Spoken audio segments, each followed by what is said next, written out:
महाराष्ट्र की राजनीति के बेताज बादशाह कहे जाने वाले अजित पवार का बुधवार को निधन हो गया। उनका अंतिम संस्कार गुरुवार को बारामती के विद्या प्रतिष्ठान मैदान में किया गया। अजित पवार ने अपने राजनीतिक जीवन में फर्श से अर्श तक का सफर तय किया है। महाराष्ट्र की किसी भी सरकार में डिप्टी सीएम की कुर्सी हमेशा उनके नाम रही। उनके पिता अनंतराव पवार और चाचा शरद पवार के राजनीतिक मार्गदर्शन ने उन्हें बचपन से ही सियासत की ओर आकर्षित किया।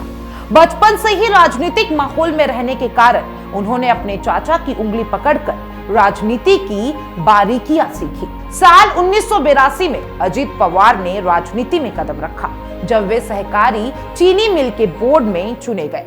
इसके बाद उनका राजनीतिक सफर लगातार बढ़ता गया। 1951 में वे पुणे जिला सहकारी बैंक के चेयरमैन बने।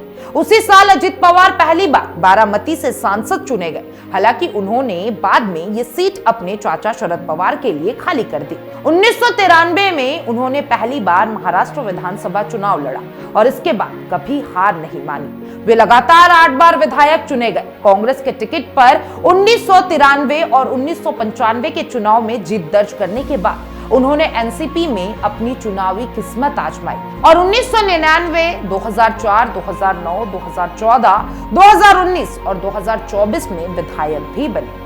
अजित पवार ने महाराष्ट्र की राजनीति में कई महत्वपूर्ण पद संभाले। वे राज्य के कृषि, ऊर्जा और योजना मंत्री के रूप में काम कर चुके हैं। वे महाराष्ट्र में सबसे अधिक बार डिप्टी सीएम रहे। पहला कार्यकाल उन्होंने 2010 से 2012 के बीच निभाया। दूसरा कार्यकाल दिसंबर 2012 से सितंबर 2014 तक था। तीसरी बार 2019 में उन्होंने बीजेपी के साथ मिलकर डिप्टी सीएम पद संभाला, लेकिन 2 दिन बाद इस्तीफा दे दिया। अजित पवार ने 45 साल के राजनीतिक जीवन में सिर्फ 1 बार सांसद और 8 बार विधायक और 6 बार डिप्टी सीएम के रूप में काम किया। उन्होंने महाराष्ट्र में वित्त मंत्री के रूप में भी जाना जाता है, क्योंकि उन्होंने सबसे ज्यादा बजट पेश किए। उनकी राजनीतिक समझ और अनुभव के चलते ही सभी सरकारों में उनकी महत्वपूर्ण भूमिका रही है। उनकी राजनीतिक प्रतिभा का अंदाजा इस बात से लगाया जा सकता है कि चाहे किसी की सरकार सत्ता में हो, डिप्टी सीएम की कुर्सी हमेशा अजित पवार के पास रही। उन्होंने हमेशा अपनी कुर्सी और जिम्मेदारी का महत्व समझा और जनता की सेवा में अपना योगदान दिया। अजित पवार और शरद पवार के रिश्ते भी बेहद खास रहे। अजित पवार को कभी उनके चाचा का राजनीतिक उत्तराधिकारी माना गया, लेकिन सुप्रिया सुळे की राजनीति में आने के बाद सियासी समीकरण पूरी तरीके से बदल गए।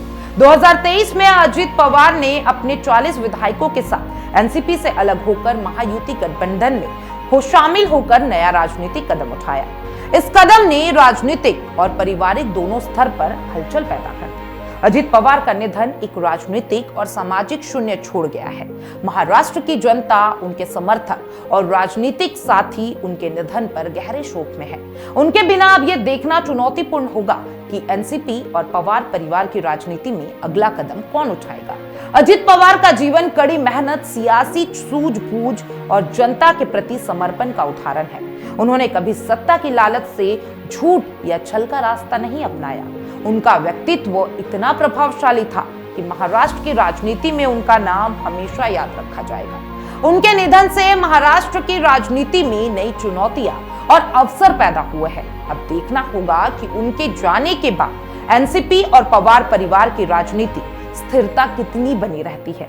उनके नेतृत्व और अनुभव की कमी राज्य के राजनीतिक परिदृश्य पर स्पष्ट असर डालेगी। अजित पवार का जीवन इस बात का प्रमाण है कि सच्चा नेता वही है जो जनता की सेवा करे, सत्ता के पीछे भागे नहीं। वे अपने कार्य और नीतियों के लिए हमेशा याद किए जाएंगे। उनका योगदान महाराष्ट्र की राजनीति में अमिट रहेगा। अजित पवार ने न केवल अपने परिवार का नाम रोशन किया, बल्कि महाराष्ट्र की राजनीति में अपनी छवि भी बनाई। वे एक ऐसे नेता थे जो हमेशा सामान्य जनता के बीच रहते और उनके मुद्दे को समझते थे। उनके निधन के बाद ही उनकी राजनीतिक विरासत और अनुभव आने वाली पीढ़ियों के लिए मार्गदर्शन का काम करेगा। आज जब हम अजित पवार के राजनीतिक सफर को याद करते हैं, तो यह स्पष्ट होता है कि उनका जीवन राजनीति में समर्पण, मेहनत और दूरदर्शिता का प्रतीक रहा। उनके योगदान और कार्य हमेशा महाराष्ट्र की राजनीति में प्रेरणा के रूप में जीवित रहेंगे।